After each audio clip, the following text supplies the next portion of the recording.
Episode की शुरुआत में हम देखते हैं कि शाओनिंग मुबुये से मिलने के लिए जाती है, पर जब वो दरवाजा नॉक करती है तो कोई भी दरवाजा नहीं खोलता। इसलिए वो खुद ही स्टूडियो के अंदर चली जाती है, जहाँ पर मुबुये तो उसे नहीं मिलता, लेकिन वो कॉन्ट्रैक्ट साइन करके चला गया था, जो देखकर वो थोड़ी सी अपसेट होती है कि वो उसे इस बार भी नहीं मिल पाई। तभी वहाँ पर गु चेन्यू भी आ जाता है, जो उसे बोलता है कि अरे शाओनिंग, तुम यहाँ पर क्या कर रही हो? तुम तो मुबुये से मिलने वाली थी ना। तो वो उसे बताती है कि मैंने मुबुये को कॉन्ट्रैक्ट साइन करने के लिए यहीं पर बुलाया था और वो ये कॉन्ट्रैक्ट साइन कर चला गया। जो सुनकर गु चेन्यू कहता है कि वो कितना इनसिंसियर है और वो ऐसा इसलिए बोल रहा था क्योंकि अब वो अपनी मुबुये के कैरेक्टर से चलने लगा था, क्योंकि शाओनिंग उसकी वजह उसे ज़्यादा पसंद करती थी।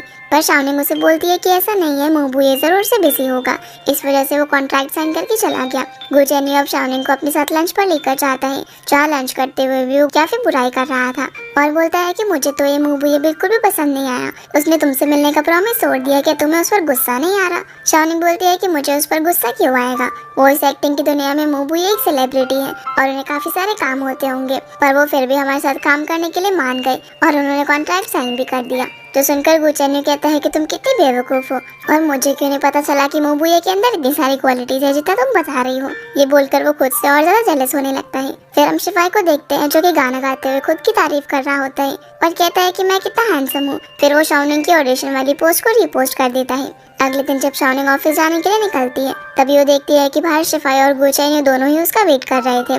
पहले शिफाई उसे अपने साथ ऑफिस चलने के लिए बोलता है, पर वो उसे मना कर देती है। तो गु चेन्यू उसे अपने साथ ऑफिस चलने के लिए बोलता है, पर शाओनिंग उससे भी मना करके खुद ही ऑफिस के लिए निकल जाती है। और गु चेन्यू यहाँ शिफाई को बोलता है कि काम में तो कभी तुम इतना एक्टिव नहीं रहते। तो वो उसे कहता है कि कम से कम मैं ऑनेस्ट तो हूँ ना, तुम्हारी तरह तो नहीं जो काम का बहाना करके शाओनिंग को ले जाने की कोशिश कर रहा था। ये बोलकर वो चला जाता है। इधर शाओनिंग जब बस में होती है, तब वो देखती है कि वू चेंग ने उसके ऑडिशन वाले पोस्ट को रीपोस्ट किया है, जो देखकर वो सोचने लगती है कि आज ये सब क्या हो रहा है मेरे साथ। ऑफिस में मीटिंग के वक्त सभी लोग इस बारे में बात कर रहे होते हैं कि वू चेंग ने शाओनिंग की पोस्ट को रीपोस्ट किया है और अब वो ट्रेंडिंग पर है और सभी लोग इसी बारे में बात कर रहे हैं कि शायद वो लीड प्रोजेक्ट में इंटरेस्ट दिखा रहा है। इसलिए शिफाई बोलता है कि हमें शाओनिंग को ही वू चेंग से कॉन्ट्रैक्ट करने देना चाहिए, लेकिन गु चेन्यू इसके लिए साफ साफ मना कर देता है और कहता है कि वो पहले से ही काफ़ी बिजी है, वो मेरी असिस्टेंट है, वो मुबुये से भी कॉन्टैक्ट कर रही है और अपने ऑडिशन के लिए भी प्रिपेयर कर रही है, इसलिए उसके पास इतना टाइम नहीं है। तो शिफाई कहता है कि अगर तुम्हें उसकी इतनी चिंता है तो तुम उससे असिस्टेंट का काम मत करवाओ ना।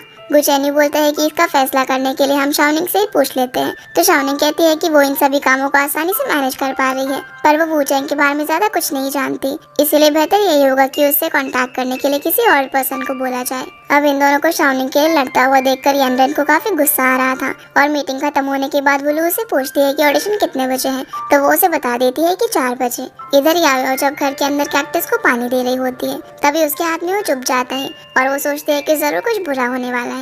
इसके बाद हम शाओनिंग को देखते हैं, जो कि ऑडिशन के लिए तैयारी कर रही थी। वहाँ पर यातिंग भी होती है, जो कि काफी नर्वस हो रही थी। तो शाओनिंग उसे काम डाउन करवाती है।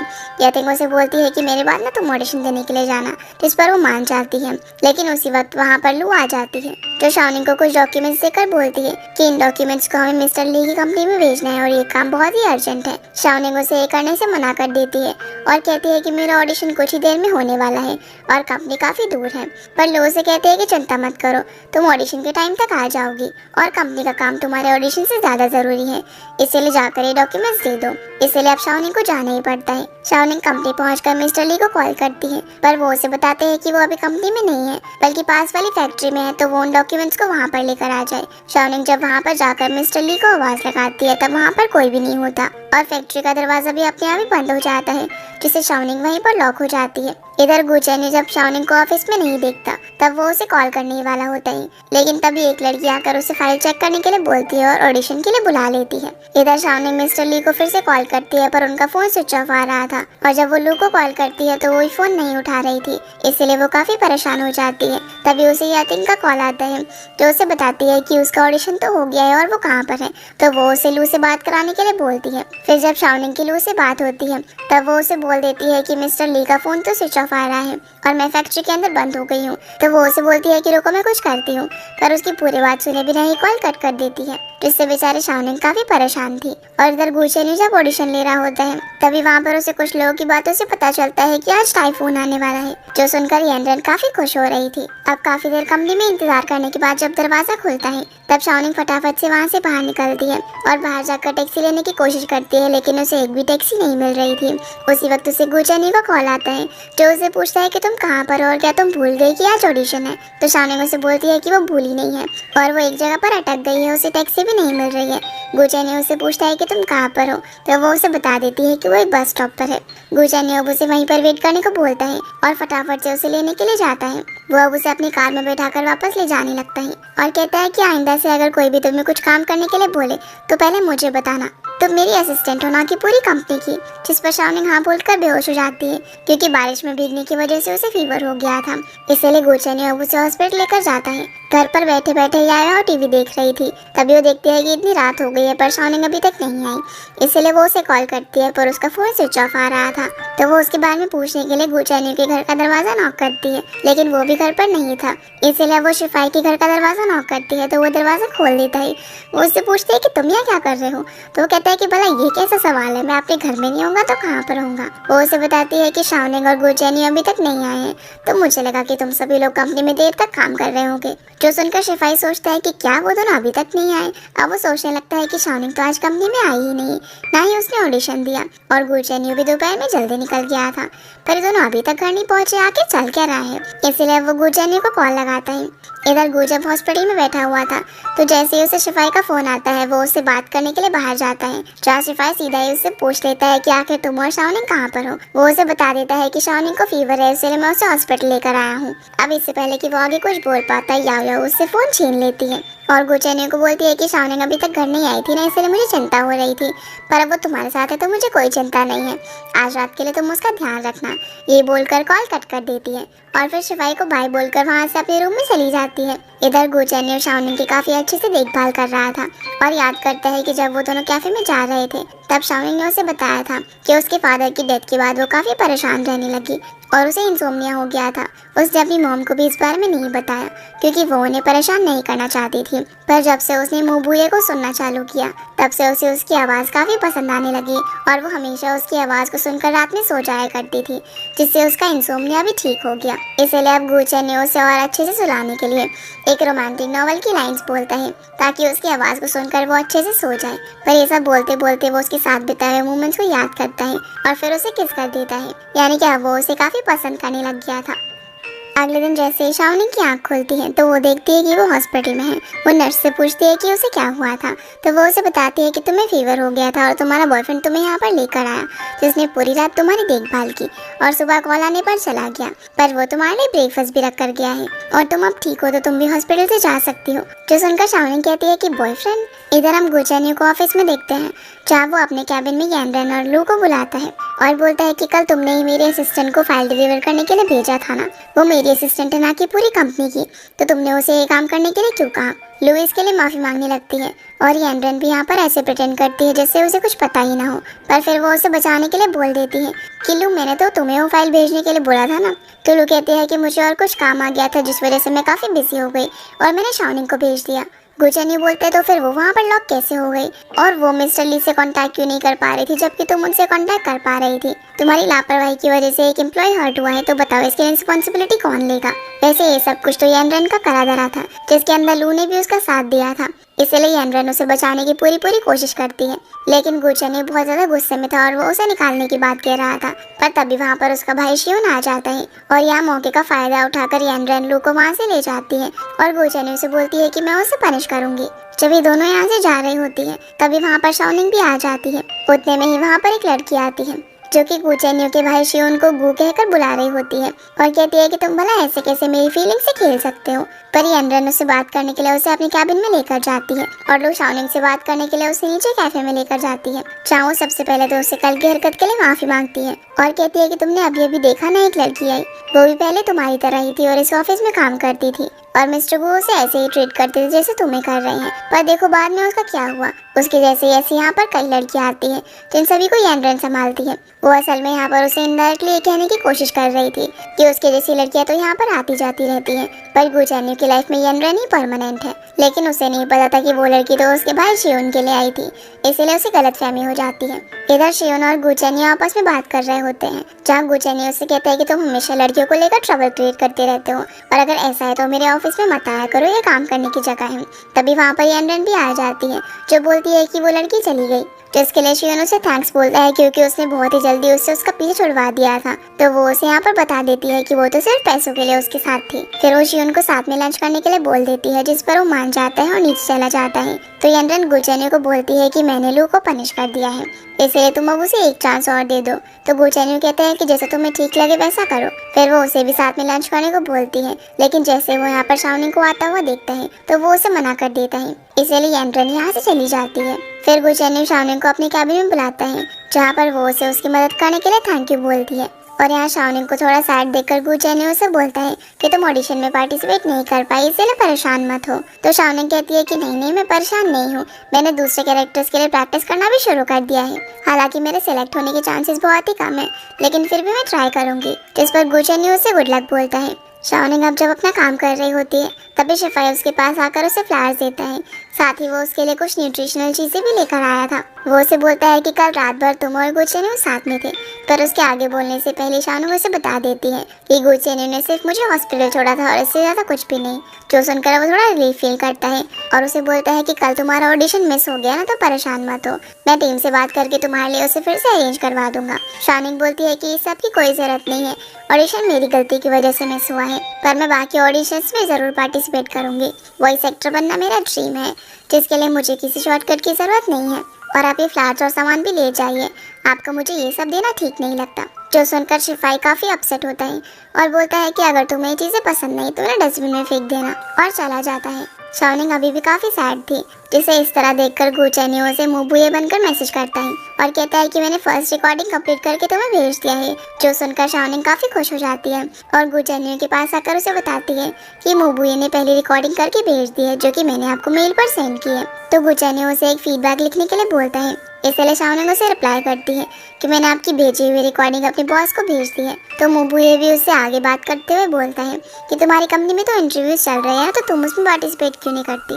शाओनिंग उसे बताती है कि मैंने पहला ऑडिशन मिस कर दिया, लेकिन मैं अगले वाले में ज़रूर पार्टिसिपेट करूंगी। तो मुबुए कहता है कि मुझे तुम्हारी गुड न्यूज़ का वेट रहेगा। जो सुनकर शाओनिंग काफ़ी ज़्यादा खुश हो जाती है। जिसके बाद हम शिफाई को देखते हैं, जो कि अपनी सैडनेस दूर करने के लिए क्लब में जाकर काफ़ी ज़्यादा ड्रिंक करता है। स्टीवन जब उसे इतना ड्रिंक करने का रीज़न पूछता है तो वो उसे बताता है कि रिसेंटली मैं एक लड़की से मिला जिस पर मुझे क्रश है। स्टीवन बोलता है कि ये कोई नई बात थोड़ी ना है, तुम्हें तो काफ़ी लड़कियों पर क्रश है। पर वो उसे बोलता है कि नहीं, इस पर बात कुछ अलग है, वो असल में मेरी ट्रू लव है। टैरो कार्ड रीडिंग से मुझे पता चला था कि मेरी ट्रू लव एक कैक्टस गर्ल होगी, और वो उस दिन हाथ में कैक्टस लेकर चल रही थी। डेस्टिनी ने हमें मिलवाया है। देखने में तो वो काफ़ी नॉर्मल है और हार्ड वर्किंग है, पर वो बहुत ही क्यूट और इनोसेंट भी है। लेकिन वो पहले से ही मुबुए को लाइक करती है। अब तुम ही बताओ कि इतना हैंडसम लड़का उसके सामने उसे हर रोज अप्रोच कर रहा है, पर वो तो सिर्फ मुबुए को ही पसंद करती है। फिर हम शाओनिंग को देखते हैं, जो कि ऑफिस में मुबुए की रिकॉर्डिंग सुन रही थी और काफ़ी खुश हो रही होती है। तभी गुचेन्यू उसके पास आकर उसे साथ में घर चलने को बोलता है, लेकिन वो मना कर देती है और कहती है कि अभी मुबुए की रिकॉर्डिंग सुनना बाकी है। जो सुनकर बेचारा गुचेन्यू उससे कुछ बोलना तो चाहता था, पर बोल नहीं पाता और चला जाता है। सीन अब फिर से शिफाई पर आता है, जो कि क्लब के अंदर कुछ ज्यादा ही ड्रिंक कर लेता है और उसे चला भी नहीं जा रहा था। वहाँ पर याओया भी मौजूद थी, जो उसे देख लेती है और स्टीवन से पूछती है कि इसे क्या हुआ है। तो वो बताता है कि इसने कुछ ज्यादा ही ड्रिंक कर लिया है, क्या तुम इसे जानती हो। तो बताती है कि हाँ, ये मेरा फ्रेंड है और हम दोनों पड़ोसी हैं। तो स्टीवन याओया को इसे घर छोड़ने के लिए बोल देते हैं, इसलिए वो उसे किसी तरह से खींचकर ले जाने लगती है। टैक्सी में याओया शिफाई से पूछते हैं कि तुमने इतना ड्रिंक क्यों की। तो बोलता है कि गम को भुलाने के लिए, क्योंकि मेरी मिस राइट मुझे लाइक नहीं करती। तो वो उससे पूछती है कि कौन है तुम्हारी मिस राइट। शिफाई बताता है कि टैरो कार्ड रीडिंग से पता चला था कि मेरी मिस राइट कोई कैक्टस गर्ल होगी और शाओनिंग ही मेरी मिस राइट है। तो सुनकर याओया सोचने लगती है कि शाओनिंग भला कैसे कैक्टस गर्ल हो सकती है। अब वो घर पर आकर शाओनिंग को बोलती है कि क्या तुम्हें पता है कि शिफाई तुम्हें क्यों लाइक करता है। पर उसे तो इस बारे में कुछ पता ही नहीं था। तो याया उसे बताती है कि जिस दिन शिफाई ऑफिस के अंदर टैरो कार्ड रीडिंग कर रहा था, जिससे उसे पता चला कि उसके और उसके ट्रू लव के बीच में कैक्टस का कनेक्शन होगा। उसी दिन तुम रास्ते में कैक्टस लेकर चल रही थी, जो कि तुम मेरे लिए लेकर आ रही थी, पर उसने तुम्हें कैक्टस के साथ देखकर अपनी कैक्टस गर्ल समझ लिया, जबकि उस कैक्टस की रियल ओनर तो मैं हूँ। और मैं तो उसे पहली नजर में देखकर ही पसंद करने लग गई थी। देखो ये कैसी डेस्टिनी है। जो सुनकर शाओनिंग काफी खुश होती है। तभी याया उसे पूछती है कि कल तुमने और गुचेन ने तो साथ में रात बिताई थी, पर शाओनिंग उसे बोल देती है कि वो तो सिर्फ मुझे हॉस्पिटल लेकर गया था और कुछ भी नहीं हुआ, क्योंकि मेरी तबीयत खराब ऑफिस के काम की वजह से हुई थी। गुचेन न्यू बॉस है और मैं उसकी एम्प्लॉय, हम दोनों में सिर्फ यही रिलेशन है। ये बोलकर वो सैड हो जाती है। इसके बाद हम गुचेन को देखते हैं।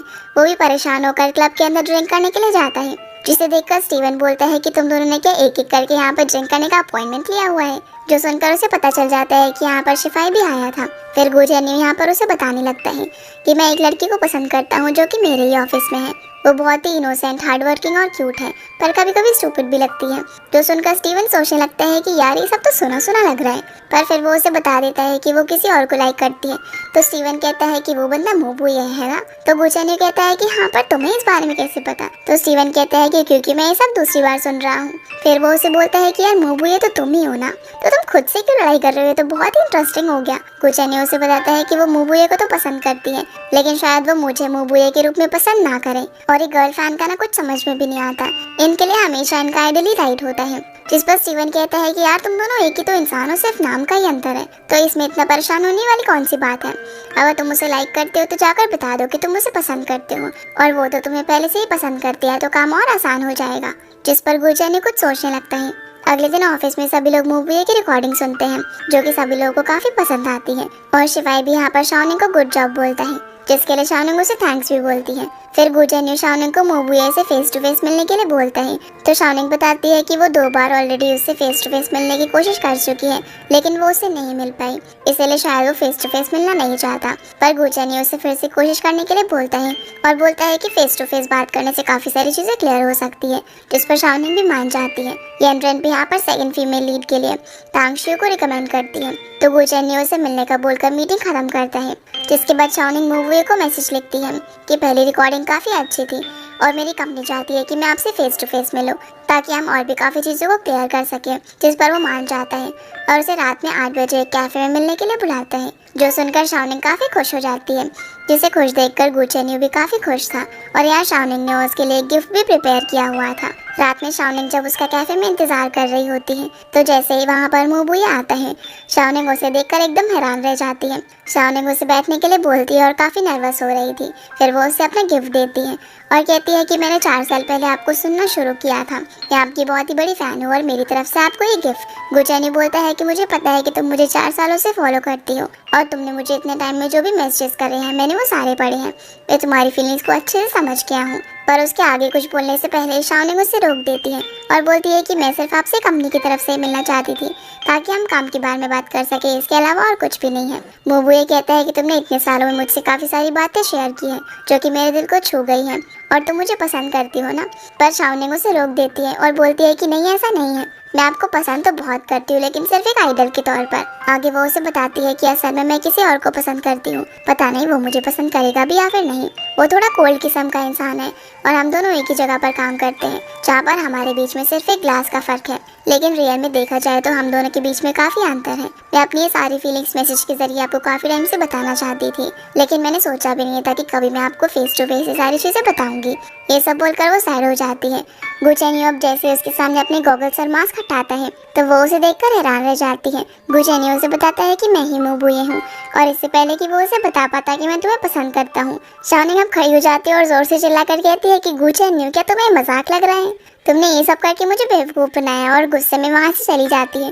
पर फिर वो वापस आकर अपना गिफ्ट भी ले जाती है और फिर बाहर जाकर सोचने लगती है कि गुचेन ही मोबुए है।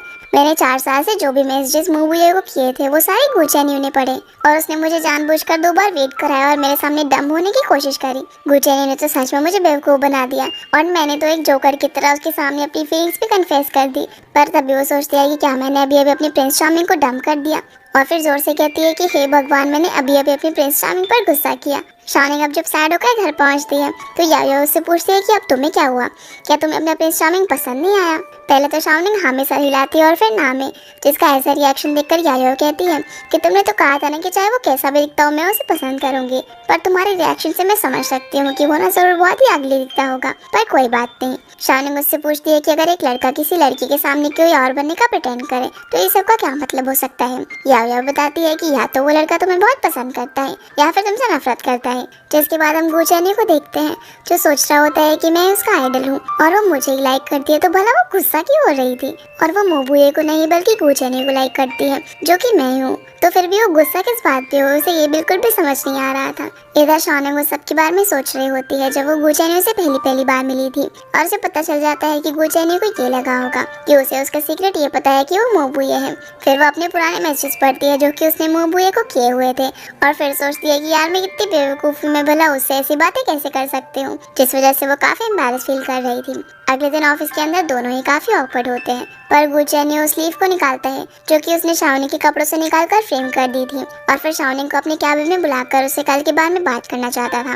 लेकिन शाओनिंग तो यहाँ पर रोबोट की तरह सिर्फ काम की बातें करे जा रही थी और वो उस लीफ को भी नोटिस नहीं करती, जो कि गुचेन्यू उसे बहुत ही फनी तरीके से बार बार दिखाने की कोशिश कर रहा था। फिर वो यहाँ से चली जाती है। सीन अब शिफाई पर आता है जो यनरन के साथ बैठा हुआ था और उसे बोलता है कि ट्रू लव पाना कितना मुश्किल है। तो यनरन बोलती है कि तुम्हारे तो काफी सारे ट्रू लव हैं, तो शाओनिंग के लिए तुम इतना क्यों परेशान हो रहे हो। शिफाई बोलता है कि तुम नहीं समझोगी और वैसे भी तुम तो मेरी तरह ही हो ना, कम से कम मैंने अपना लव कन्फेस तो किया ना, पर तुम कब तक उसे गुचेन्यू से छुपा कर रखोगी और क्यों ना हमें अपना लव पाने के लिए एक साथ काम करना चाहिए। तो यनरन कहती है कि मैं इस बारे में सोच कर बताऊंगी और यहाँ से चली जाती है। इधर शाओनिंग जब फोटोकॉपी कर रही होती है तभी गुचेन्यू प्रिंट करके उसे एक पेपर भेजता है जिसमें लिखा हुआ था कि सॉरी, मुझे तुमसे सच नहीं छुपाना चाहिए था, इसलिए अब कल सुबह लेक के पास मिलना, मैं वहाँ पर तुमसे माफी मांगूंगा। जो देखकर शाओनिंग समझ जाती है कि ये गुचेन्यू ने लिखा है। जिसके बाद हम गुचेन्यू को देखते हैं जो कि माफी मांगने की तैयारी करने लगा था और इधर शाओनिंग खुद से ही बातें करते हुए सोच रही होती है कि उसे कल गुचेन्यू से मिलने के लिए जाना चाहिए या फिर नहीं।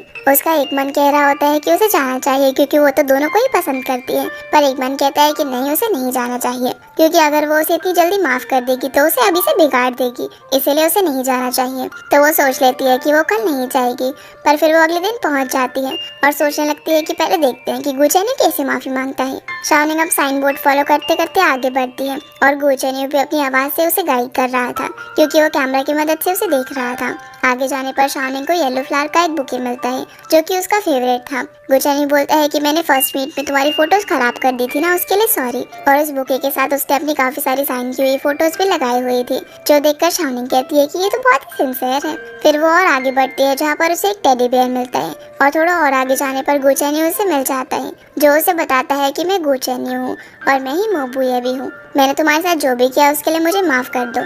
शाओनिंग पूछती है कि माफ कैसे करो, गुचेन्यू को या फिर मोबुए को, तो कहता है कि दोनों को। अब यहाँ वो उसे बताने लगता है कि अपना ड्रीम फॉलो करने के लिए उसने अपनी आइडेंटिटी को छुपा कर रखा और उसने किसी को भी नहीं बताया कि वो मोबुए है। पर जब उस दिन बारिश में मैं तुम्हें लेने के लिए गया तब से मुझे लगने लगा कि मैं हमेशा तुम्हारे साथ रहना चाहता हूँ और तुम्हें प्रोटेक्ट करना चाहता हूँ। मैं तुम्हें ये बात काफी पहले से बताना चाहता था लेकिन बता नहीं पाया क्योंकि मुझे लगा कि तुम मोबुए को पसंद करती हो ना कि गुचेन्यू को, इसलिए मुझे खुद से ही काफी जेलसी होने लगी। तो शाओनिंग कहती है कि मोबुए और गुचेन्यू दोनों तुम ही तो हो ना, तो वो कहता है कि हाँ भी और नहीं भी क्योंकि मोबुए साइबर वर्ल्ड में रहता है और वो कुछ भी कर सकता है, लेकिन गुचेन्यू रियल वर्ल्ड में रहता है। तो शाओनिंग कहती है कि अगर तुम मुझे ये बात पहले ही बता देते तो इतना टाइम वेस्ट ही नहीं होता। फिर वो उसे बोल देती है कि आई लाइक यू, जो सुनकर गुचेन्यू काफी खुश होता है और उसे फिर से बोलने को कहता है। तो वो उसे फिर से आई लाइक यू बोलती है, जिस पर गुचेन्यू कहता है कि मैं भी तुम्हें बहुत पसंद करता हूँ। तभी दोनों बात करते हुए आगे बढ़ने लगते हैं जहाँ शाओनिंग कहती है कि मुझे तो यकीन ही नहीं हो रहा कि तुम ही मोबुए हो क्योंकि मैंने मोबुए से मिलने के काफी सारे सीन्स इमेजिन किए थे, पर मुझे नहीं पता था कि जिसे मैं पसंद करती हूँ वही मेरा आइडल होगा। ये बोलकर वो शर्माने लगती है तो गुचेन्यू उसे डेट पर चलने को बोलता है। फिर ये दोनों बोटिंग करते हैं जहाँ पर गुचेन्यू तो सिर्फ शाओनिंग को ही देखे जा रहा था, पर हम देखते हैं कि यहाँ इन दोनों की कोई छुप छुप कर फोटोज क्लिक कर रहा था। बोट से उतरते वक्त शाओनिंग गिरने ही वाली थी लेकिन गुचेन्यू उसे बचा लेता है, जिसके बाद वो उसे एक रेस्टोरेंट में लेकर जाता है जिसे कि गुचेन्यू ने पूरा बुक कर दिया था और यहाँ पर वो शाओनिंग की सारी फेवरेट खाने की चीजें मंगवाता है, जो कि उसने मुबुए को मैसेज करके बताई थी कि वो हमेशा से इस रेस्टोरेंट में जाकर ये चीजें खाना चाहती है, जो देखकर शाओनिंग काफी खुश होती है। और जब एक ड्रिंक पीते वक्त उसके मुंह में आइस चली जाती है तो गुजने उसे किस करके आइस को मेल्ट करने लगता है। डिनर करने के बाद ये दोनों घर आते हैं, जहाँ पर गुजा ने उसे रेस्ट करने का बोलकर ऑडिशन की प्रैक्टिस करने के लिए भी बोलता है। तो शाओनिंग कहती है कि तुम चिंता मत करो, मैं काफी अच्छे से प्रैक्टिस करूंगी। गुजा ने बोलता है कि मैं पार्शियलिटी बिल्कुल भी नहीं करूंगा। तो वो कहती है कि हाँ, मैं चाहती भी नहीं हूँ कि तुम ऐसा करो, मैं अपनी मेहनत से रोल पाऊंगी। ये कहकर वो उसे बाय बोलकर घर के अंदर चली जाती है। फिर जब शाओनिंग बैठी होती है तभी उसे गुचेन्यू का गुड नाइट वॉइस नोट मिलता है, जिसे शाओनिंग बार बार सुने जा रही थी और काफी खुश हो रही थी। फिर वो भी उसे गुड नाइट का वॉइस नोट भेजती है, जो सुनकर गुचेन्यू भी काफी खुश होता है और उसे कल सुबह नीचे मिलने के लिए बोलता है। अगली सुबह दोनों ही उठकर काफी खुश होते हैं और एकदम अच्छे से तैयार होने लगते हैं। इसी के साथ ये एपिसोड यहीं पर खत्म हो जाता है। तो गाइस, ये थी आज की वीडियो एंड आई होप आप लोगों को वीडियो पसंद आई होगी। तो इस वीडियो को लाइक कर चैनल को सब्सक्राइब जरूर कीजिएगा। आपसे फिर मिलते हैं अगले एपिसोड में, तब तक के लिए गुड बाय।